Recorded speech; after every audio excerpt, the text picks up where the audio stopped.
Quran surah ke-89 Al-Fajr di ayat yang ke-1 ya. Sudah? Sampai ayat 3. Bismillahirrahmanirrahim. Wal fajr walayalin 'ashr wasyaf'i wal watr. Tambahkan satu ayat lagi, wal laili idza yasr. Baik, wal fajr,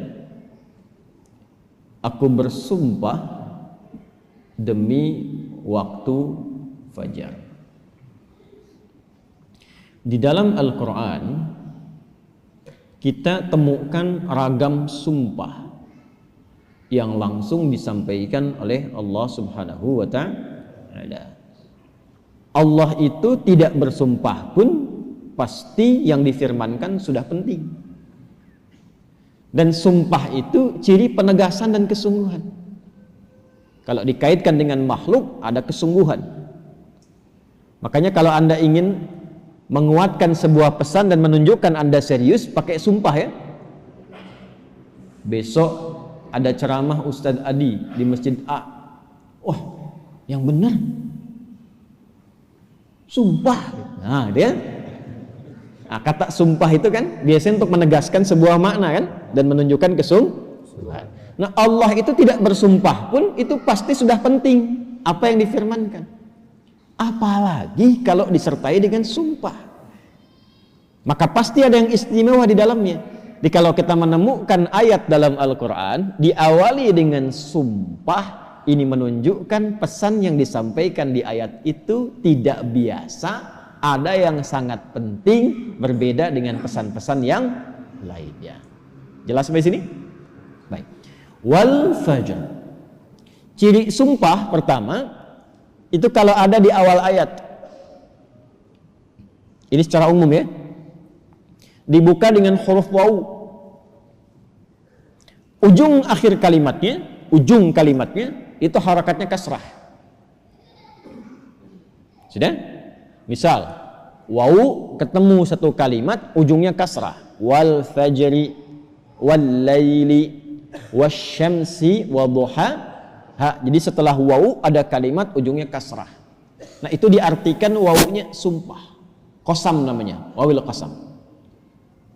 Kalau sudah dibuka dengan seperti ini, artinya informasi yang disampaikan setelah huruf waw itu penting, tidak biasa.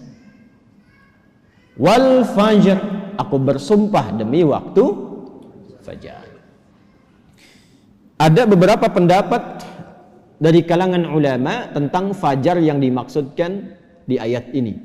Jadi di sini Allah bersumpah dengan 5 hal. Ada 5 sumpah. Aqsamun khamsah, kata para ulama, terdapat 5 sumpah di dalamnya. 1, wal fajar, demi waktu fajar. 2, walayalin 'ashr, dan 10 malam yang istimewa. 3, wasyaf'i, demi waktu genap. Kemudian 4, wal watr. 5, wal laili idza yasr. Ada 5 di sini disebutkan, menunjukkan ada 5 yang istimewa. Saking istimewanya dibuka oleh Allah Subhanahu wa ta'ala dengan sumpah. Baik. 1, fajar. Secara cepat saja. Para ulama setidaknya menyebutkan secara umum ada 2 pemaknaan di kata fajar di sini. Yang pertama yang dimaksudkan setiap waktu fajar. Itu penting. Setiap waktu fajar, dalam setiap hari. Jadi ada satu yang istimewa, waktunya di waktu fajar dari sekian perubahan waktu yang kita alami dalam sehari. Kan dari fajar nanti muncul ke pagi, pagi ke siang, siang ke sore, sore ke maghrib, maghrib ke malam kan. Nah, dari perputaran waktu itu, di antara sekian banyak waktu, fajar itu istimewa. Karena itu Allah panggil kita untuk bisa menunaikan sholat di waktu fajar. Ya, hakikatnya bukan hanya sholatnya, ada waktu-waktu yang hanya dalam fajar itu yang nggak ditemukan keistimewaannya di waktu yang lain. Contoh, kita ambil ke ibadah ritual dulu. Salat di waktu fajar ini itu 2 rakaat sunnahnya saja. Sunnahnya, belum masuk ke fardunya. Itu nilainya disebutkan oleh Rasulullah SAW lebih baik daripada dunia dan seisinya. Raka'atul fajri khairum minad dunya wa ma fiha. Kalau Anda mampu menunaikan 2 rakaat fajar, itu yang dimaksud sunnahnya. 2 rakaat, tapi disebutkan kalimat fajarnya. Bukan zuhur, bukan asar, bukan maghrib, bukan isya. Dan dilakukannya sebelum salat fardunya untuk menunjukkan betapa pentingnya itu. Karena kalau orang tahu itu penting, pasti persiapan datang sebelumnya. Ya, Anda tahu di sini akan pengajian kan? Subuh kan? Subuhnya misalnya jam 4.35. Anda menjadikan pengajian itu sebagai hal yang prioritas. Kalau waktunya 4.35, datangnya jam berapa? Ada yang nginap, ada yang itikaf. Karena menjadikan itu penting. Kalau tak penting mungkin diabaikan. Nah, Allah menyatakan fajar itu penting. Jangan tinggal. Bahkan saking pentingnya, ada di antara hamba-hamba Allah yang menyiapkan waktu fajar itu bangun dari sebelumnya sampai warming up dulu. Pemanasan supaya subuhnya itu, fajarnya itu bisa optimal. Bangun dari malam, Pak. Ada yang menjelang fajar itu membiasakan hatinya supaya khusyuk. Sehingga saat sholat di waktu fajar sudah terkoneksi kepada Allah dengan baik. Cara menyiapkannya dengan istighfar. Waktu singkat menjelang fajar itu disebut sahar namanya. Jamaknya disebut ashar. Ada orang-orang yang kalau sudah tiba waktu ini, dia banyak istighfar, istighfar, istighfar, istighfar. Supaya hatinya lapang saat fajar tiba, terkoneksi sempurna kepada Allah. Sempurna. Nyambung. Itu ada di Quran surah ke-51 ayat 18. Wabil ashari hum yastaghfirun. Ya. Kalau ingin dikuatkan kesabaran, ingin diberikan rizki sehingga bisa sering infak, ya. Ingin diberikan kemampuan menjalankan segala sesuatu dengan benar, menatap dengan benar, mendengar dengan benar, berjalan secara benar. Itu diantara amalannya, rajin istighfar di waktu sahar menjelang fajar. Dah, ini ijazahnya langsung dari Al-Quran. Surah ketiga Ali Imran di ayat ke-17. As-sabirina was-sadiqina wal-qanitina wal-munfiqina wal-mustaghfirina bil ashar. Ya. Quran surah ketiga Ali Imran ayat 17. Paling kiri sebelah atas tuh. Itu di situ istighfar di waktu sahar itu disamakan dengan 4 amalan tadi. Sabar, khusyuk dalam ibadah, bisa rajin infak dan benar dalam menjalankan aktivitas. Itu di antara latihannya rajin istighfar menjelang fajar. Makanya kalau sudah istighfar, terbuka hatinya, terkoneksi dengan Allah, itu ibadahnya akan lebih enak dibandingkan dengan yang jarang istighfar. Gitu. Alhamdulillah. Ada sifat qanitin di situ. As-sabirina wal qanitina. Sedangkan kita diminta salat itu dengan sifat kunut. Orangnya disebut qanit, jamaknya qanitin. Ada di mana ayatnya? Al-Baqarah ayat 238. Hafizu 'alas salawati was salatil wusta wa qumu lillahi qanitin. Tuh. Kalau mau salat, mau enak salatnya, jangan sekedar salat. Memang betul sudah selesai, ya, menuntaskan kewajiban, beban kewajibannya hilang.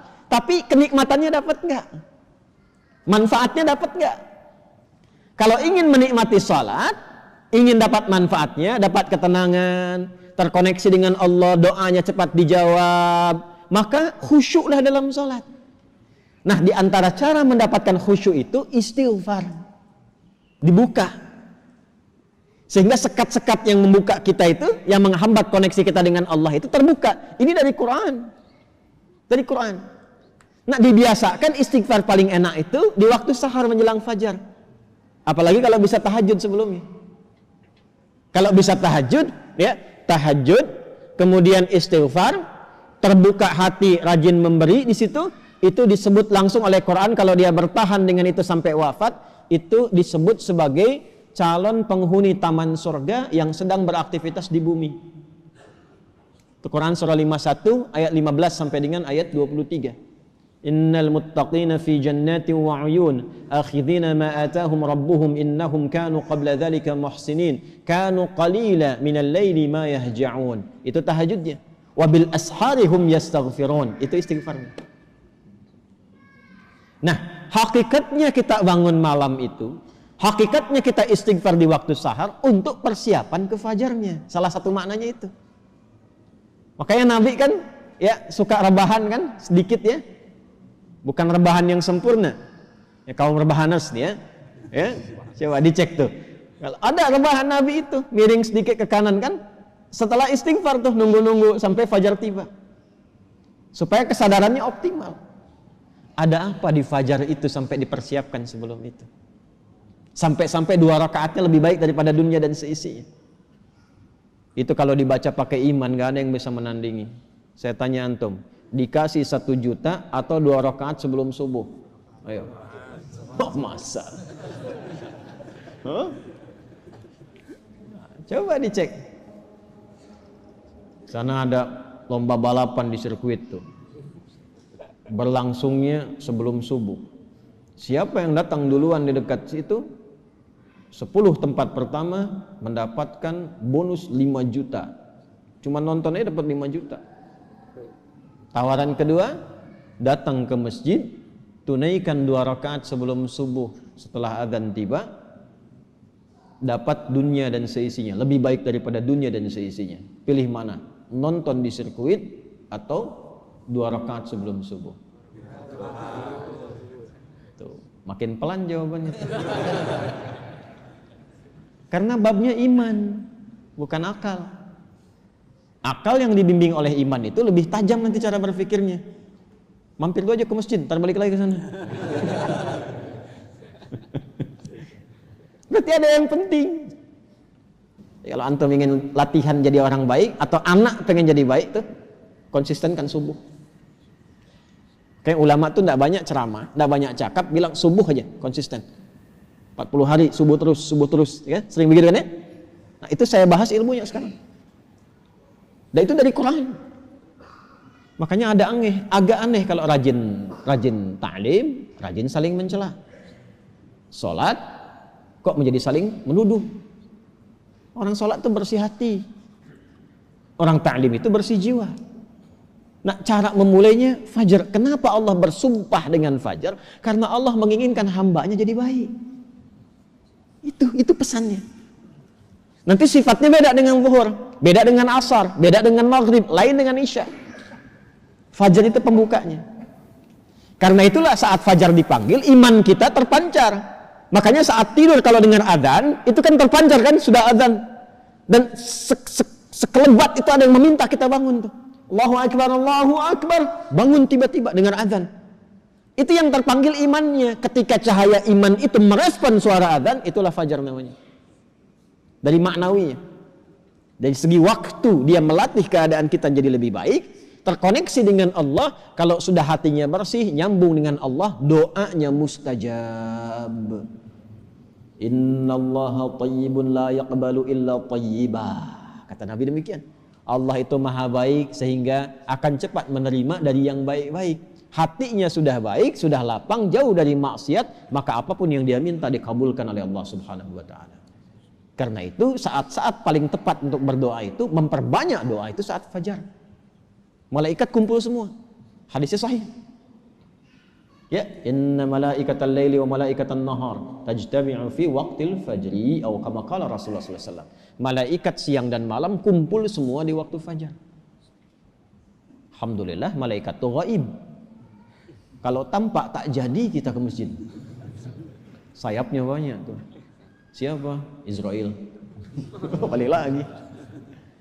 Kumpul semua. Nah, kalau sudah kumpul malaikat itu banyak berkahnya. Berkah itu ziyadatul khair, bertambah kebaikan. Kalau doa diaminkan. Kalau istighfar dimohonkan ampunan kepada Allah. Berkah lagi kalau subuh jamaah pengajian, berkah. Berkah lagi itu. Itu dari berangkat langsung malaikat memohonkan kepada Allah kebaikan. Hadisnya viral sahih di Ibnu Majah itu. Ya, dari Abu Darda radhiyallahu taala anhu.